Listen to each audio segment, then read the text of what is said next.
বুঝেন, সেটা হচ্ছে আমাদের সমাজে একটা শ্রেণী আছে হিজড়া, চিনেন? এটা হচ্ছে সামাজিক নাম, কিন্তু আইনি নাম হচ্ছে থার্ড জেন্ডার, তৃতীয় লিঙ্গ। আর সচেতন মুসলমান যুবকরা খেয়াল করেন, আইনি নাম কি? তৃতীয় লিঙ্গ। মনে রাখেন, এই কথাটাও ইসলাম বিরোধী কথা। ইসলামের লিঙ্গ দুইটাই, জেন্ডার দুইটা, নারী পুরুষ। তৃতীয় লিঙ্গের কোন অস্তিত্ব ইসলামে নাই। কোরআনে বারবার আল্লাহ বলেছেন, ইয়া আইয়ুহান নাসু তাকু রাব্বাকুমুল্লাযী খালাকাকুম মিন নাফসিন ওয়াহিদাহ ওয়া খালাকা মিনহা যাওজাহা ওয়া বাসসা মিনহুমা রিজালান কাসীরান ওয়া নিসাআ। লিঙ্গ দুইটা। আচ্ছা, আরেকটা বিস্তারিত পড়ি তাহলে বুঝবেন। আল্লাহ বলছেন, লিল্লাহি মুলকুস সামাওয়াতি ওয়াল আরদ ইয়াখলুকু মা ইয়াশা يهب لمن يشاء إناثا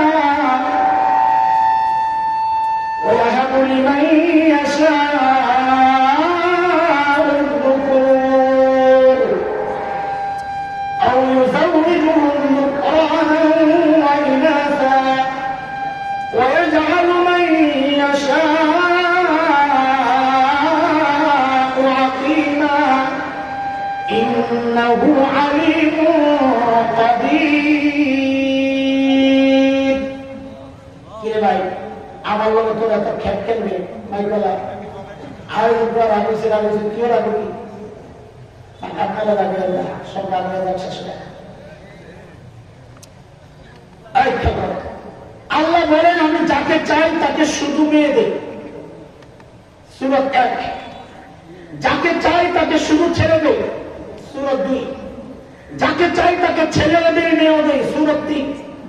যাকে চাই তাকে কিচ্ছুই দেই না, বন্ধ রাখি, সূরা 4। এত বিস্তারিত আল্লাহ বলেন, এক জায়গায় বলেন নাই যাকে চাই তাকে আমি মিক্স দেই, থার্ড জেন্ডার, যে ছেলেও না মেয়েও। আমরা এই তৃতীয় লিঙ্গ একটা শব্দ বানাইয়া ক্ষতির যে কাজটা করেছি, এদেরকে সমাজোচ্যুত করার মাধ্যমে এই আল্লাহর বান্দাদেরকে সামাজিক কালচার থেকে বঞ্চিত করেছি, বাবা মার অধিকার থেকে বঞ্চিত করেছি, বাবা মার সম্পদ থেকে বঞ্চিত করেছি, লেখাপড়া থেকে বঞ্চিত করেছি, আদব আখলাক শিক্ষা দেওয়া থেকে বঞ্চিত করেছি, সমাজের আদর যত্ন থেকে বঞ্চিত করেছি। এরা সর্বহারা হইয়া এখন রাস্তায় রাস্তায় সংঘবদ্ধভাবে চাঁদাবাজি করে, এরা সংঘবদ্ধভাবে বিয়ে বাড়িতে হাত দেওয়ার চাঁদাবাজি করে, এরা সংঘবদ্ধভাবে নতুন বাচ্চা যেই ঘরে হয় ওই ঘরে যায় চাঁদাবাজি করে। রাতের আধারে এমন কোন নোংরা কাজ নয় যা তা করে না। আমরা মনে করি এর জন্য ওরা যতটা দায়ী, তার চেয়ে বেশি দায়ী এই নষ্ট সমাজ। ওরা এই সমাজ থেকে ওদেরকে বাহির করে দেওয়ার কারণে ওরা সব ভাড়ায় এখন যা ইচ্ছা তাই করছে। এই সব কিছু কইরা ওদের ক্ষতি কইরা এখন ওদের অধিকারের জন্য আইন পাস করে। এটা হচ্ছে গোড়া কাইটা দিয়া গাছের আগায় পানি ঢালার মতো। আমার ইসলাম আলহামদুলিল্লাহ এমন আন্তরিক ধর্ম না যে ধর্ম এদের কোন বিধান জারি করে নাই। আমার নবী বলে গেছেন সাল্লাল্লাহু আলাইহি ওয়াসাল্লাম, ছেলের মতো পেশাব করলে ছেলের বিধান, মেয়ের মতো পেশাব করলে মেয়ের বিধান। দুইটাই যদি মুশকিল হয়ে যায় তাকে আমরা আমাদের ফিকহ পরিভাষায় বলি খুনসা মুশকিলা, তার জন্য আলাদা বিধান। এদেরকে সমাজ থেকে তাড়িয়ে দেওয়া এটা ইসলামের কোন বিধান না। তাড়িয়ে দেওয়া তৃতীয় লিঙ্গ আরেকটা সাব্যস্ত করে আসলে আমরা এদেরকে বঞ্চিত করছি। কিন্তু দোস্ত, থার্ড জেন্ডার, ট্রান্সজেন্ডার এক জিনিস না। থার্ড জেন্ডার মানে হিজড়া, এটা হচ্ছে এটাকে বলে বায়োলজিক্যাল ব্যাপার, শারীরিক ব্যাপার, শরীরের অসঙ্গতি এটা। কিন্তু ট্রান্সজেন্ডার হচ্ছে পুরোটাই মানসিক, শরীরের কোনো পরিবর্তন নাই। একটা ছেলে বুঝে, একটা ছেলে ছোট থেকে বড় হয়েছে, তার যৌন চাহিদা আসছে, বালেগ হয়েছে, এখন তার আকর্ষণ ছেলে হিসাবে মেয়ের দিকে হওয়ার কথা, তার মেয়ের দিকে আকর্ষণ না যায়, তার আকর্ষণ যায় ছেলের দিকে।